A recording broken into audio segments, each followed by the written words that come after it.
Republican voters believe former President Trump did nothing seriously wrong when it comes to January 6th and efforts to overturn the election. Only 14% said Trump did something illegal. President Biden attacked former President Trump on X, writing this: Trump poses many threats to our country, the right to choose, civil rights, voting rights, and America's standing in the world. But the greatest threat he poses is to our democracy. If we lose that, we lose everything. Trump responded on Truth Social earlier this morning. Crooked Joe Biden is a threat to democracy, President Trump writes. Joining me right now is Wisconsin Congressman Scott Fitzgerald, a member of the House Judiciary Committee. Congressman, thanks very much for being here this morning. Your reaction? Yeah, good morning, Maria. I think we were all kind of waiting to see what the president would say and how the other GOP presidential candidates would respond. I just want to remind you, and I think it's kind of a story that's being underreported, there's many members of Congress that, through different circumstances, have already kind of gone through this. I myself, one of my colleagues in Wisconsin, Tom Tiffany, Jim Banks in Indiana, Marjorie Taylor Greene, all of us had opposition and lawsuits filed against us because we voted not to certify in the presidential election. The thing I'd remind your viewers is that I don't think this is over by any means. Colorado's just the beginning. And what you're going to see is different venues as well. So you're going to see not just everything kind of solved by a ruling by the U.S. Supreme Court, because you've got elections commissions that are going to sue. You're going to have lawsuits within state court that's going to happen between now and November. So I think this is just the beginning of all this. Well, when you said the beginning, in other words, other states will try to do what Colorado is doing and take Trump off the ballot. Yeah, I think in the instance of Congressman Banks, it was a simple complaint filed with Indiana's Elections Commission saying that Jim Banks wasn't fit to be on the ballot to run for Congress again because of his vote on certification. So this is far more complex, and I think you're going to see kind of different layers of this being peeled back just about every month right up until November. So what does this mean for the people? I think that people are going to be frustrated state by state, and then I think you're going to see additional lawsuits filed. Yeah. Listen, the ruling in Colorado is outrageous. It's ridiculous. It should be struck down by the U.S. Supreme Court. But, at some point, the U.S. Supreme Court is going to say, wait a minute, that's not our venue. And that concerns me. And what do you mean? If they say it's not our venue, then what happens? I think an elections commission in any state can go rogue and say, yeah, we're not going to certify Donald Trump to be on the ballot in this state. Unbelievable. It seems almost ridiculous now, but, no one thought it would happen in Colorado either. And here we go. Well, everyone's weighing in here. Independent presidential candidate Robert F. Kennedy Jr. also weighed in, saying every American should be troubled by the Colorado Supreme Court's decision to remove Trump's name, calling on the Supreme Court to swiftly reverse the decision.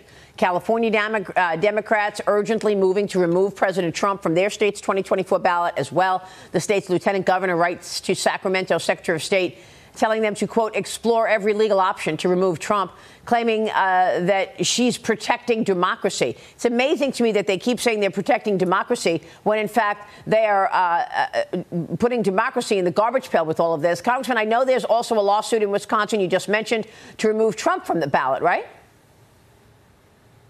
Yeah, it's going to continue. I think that what you're going to see is different rulings being made at other levels throughout the federal court system. You're going to have state laws that are going to conflict with election law that they're going to utilize to try and keep them off. I mean, they're not going to hold back. They are not going to stop until the ballots are actually held and the partisan primaries are held in some of these states. So it's going to be a long ride, I think, between now and November. Yeah, and meanwhile, there's corruption in plain sight for Joe Biden, but nobody's mentioning that. Todd Pyro, jump in here. I want to press you on this thought because you've concerned me with your words, and it's leading me to a new theory. I know the Supreme Court does not issue advisory opinions. I get that. But for something of this magnitude, don't you think that this court not only needs to shoot it down 9-0, but at the same time issue an opinion so that none of the ills that you just described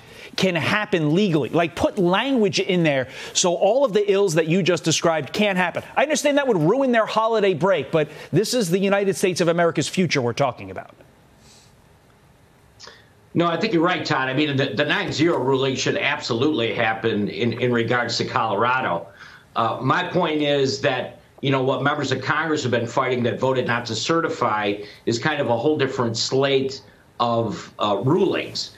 You could have a non-binding ruling by some elections commission, which, you know, gets to rule on whether or not candidates are actually in a position to be listed on the ballot. Yeah. And I know that some of the suits right now are at that level. So I hope that there is a ruling that is broad and sweeping when it comes to the U.S. Supreme Court. But I'm not sure that it necessarily resolves all of the issues that are out there right now. Well, look, I mean, if President Biden gets impeached by the House before the election, should he be taken off the ballot? House Oversight Committee investigators received new witness testimony from an AmeriCorps trustee that the $200,000 check that James Biden paid Joe Biden could only have come from predatory loans or from scams targeting the elderly that was invested by one of James Biden's business partners. The trustee also told the committee that their company paid James Biden $600,000 because he promised to use his last name and Middle Eastern contacts to help them raise capital. The company said that James Biden did not deliver, and now they are suing him, demanding he pay back the $600,000. Congressman, this is only a portion of the money that we have been told the Biden family has taken in. So is that grounds to remove him from the ballot?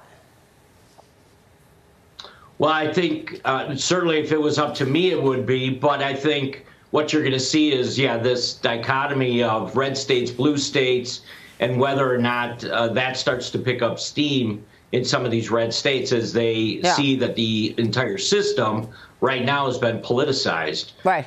Listen, Congressman Comer, Congressman Jordan, Congressman Smith have been doing a wonderful job of continuing to be deliberate. Yep. The House gave them additional authority to actually solicit the documents and make sure that we get the individuals in front of those committees for depositions behind closed doors to give more information. It sounds like Chairman Jordan is hopeful that the president's brother will actually do that and go through with it, which is because he's being pinched and by both sides.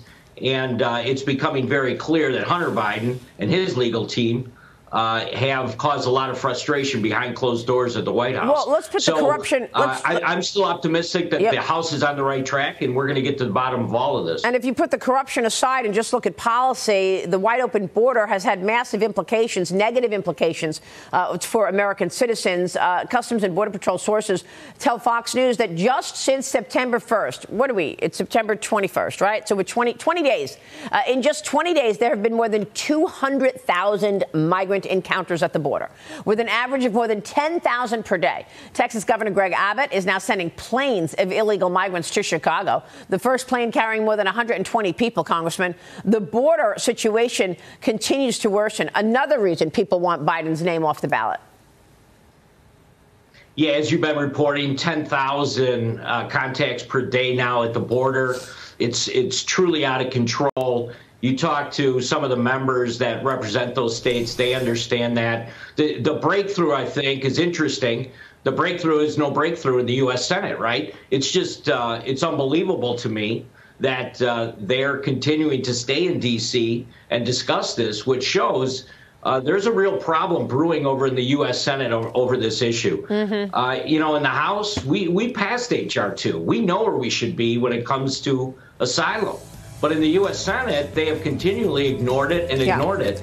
And I know you're talking earlier about Mayorkas and whether or not to impeach there. I mean, there was a conscious decision made in the House to focus on the presidential impeachment process because even if you get rid of Mayorkas in the House, the Senate would simply not do anything with it. Right. They've got a problem now. And the problem is that these mayors, as you've been reporting, are starting to push back. Democrat mayors in large urban areas are starting to push back. And that's a problem for the U.S. Senate. Well, I mean, if you actually looked at the issue, you recognize, yes, it's time to push back. Congressman, thank you. Scott Fitzgerald joining us. We'll be right back.